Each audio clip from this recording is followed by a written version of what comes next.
Утром Экзистенциевич, следователь смыслов, получил весьма странное сообщение от своего коллеги.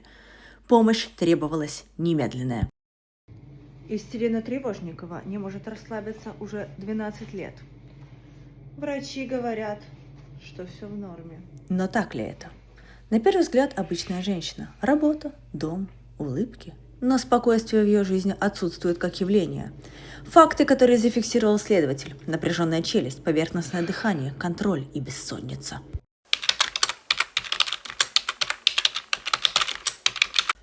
Кажется, я всегда это чувствовала. Я не знаю, просто не знаю, что делать. Как мне расслабиться? Представляем вам уникальные данные из протокола.